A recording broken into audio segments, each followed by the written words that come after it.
Kumpiyansa pa rin si Pangulong Ferdinand R. Marcos Jr. sa integridad ni dating DPWH Secretary Manuel Bonoan sa kabila ng alegasyon ni Senador Ping Lacson na niloko ni Bonoan ang Pangulo hinggil sa maling pagre-report sa maanomalyang flood control projects.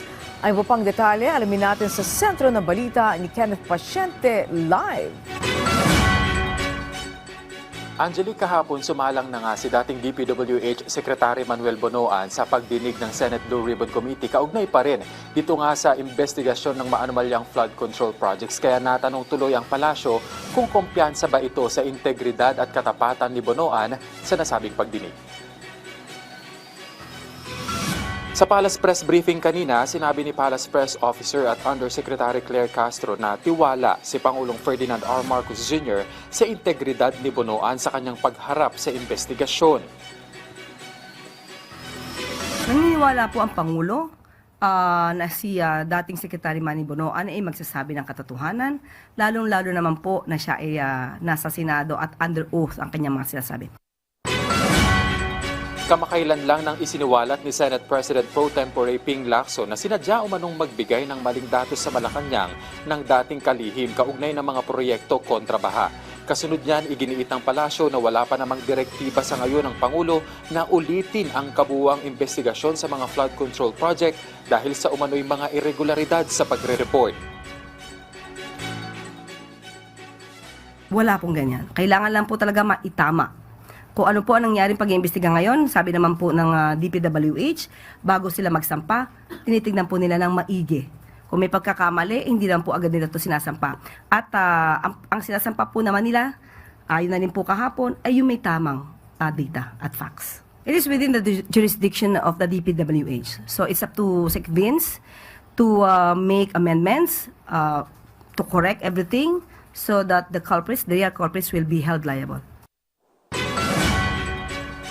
Ipinunto pa ng Malacanang ang sincerity ng Pangulo sa kabila ng mga puna ng kongresista sa pagbuo ng Independent Commission for Infrastructure. Sabi ng palasyo, sadyang may ilan daw talaga ang hindi makukontento sa ginagawa ng Pangulo. Iginiit ng Malacanang na hindi pa naman kasi tapos ang trabaho ng ICI at patuloy pa ito sa fact-finding efforts para makapagrekomenda ng mga makakasuhan. Sa mga nagsasabing palabas lang ang pagbuo ng ICI para pagtakpan ng mga kaalyado ng Pangulo, ito ang sagot ng palasyo. Ang kasama ng Pangulo sa alyansa ay walang iba kundi ang dating Senator Bong Revilla. At si Senator Bong Revilla ay sumuko po. Ginalang ang proseso. Iginalang ang warrant of arrest, iginalang ang korte. Papaano po masasabing palabas lamang ang ICI? Ang ICI, ang mga miyembro po nito, ay nagtatrabaho. Malamang ay hindi na halos nakakatulog at that time dahil puno at overwhelmed sila sa mga dokumento at mga ebidensyang natatanggap nila. Nakakalungkot na may mga ganitong klaseng tao na hindi nakikita ang kagandahang ginagawa ng gobyerno. Ang nakikita lamang nila ay puro negatibo. Gumagawa ng kwento, nag-iimbento ng mga walang saysay na istorya para masiraan lang ang gobyerno. Ikinagulat din anya ng Pangulo ang pagsuko ni dating Senador Bong Revilla pero patunay lang daw ito na walang sinasanto ang investigasyon kasabay ang pagtiyak na hindi nakokompromiso ang due process. Pero simula pa nga lang ba ito ng pagkakahuli sa mga big fish sa katiwalian sa flood control projects? Giit ng palasyo,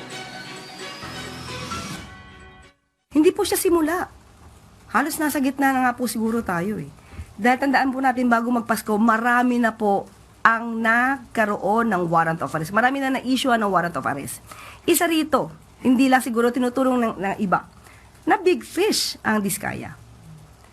Sila po ay naaresto. Si Sara Diskaya ay napa-aresto, napakulong bago magpasko. So, hindi po ito yung initial na pagpapanagot sa mga sinasabing big fish. Angelique, update naman sa mga aktibidad ni Pangulong Marcos Jr. ngayong araw. Sinabi ni Palace Press Officer Attorney Claire Castro na magkakaroon siya ng mga pribadong meeting. Kabilang na riyan yung kanyang pribadong meeting kasama si Executive Secretary Ralph Recto, nasusundan ng isa pang pagpupulong kaugnay ng Anti-Dynasty Bill at Cadena Bill. Angelique. Alright, maraming salamat, Kenneth Pasyente.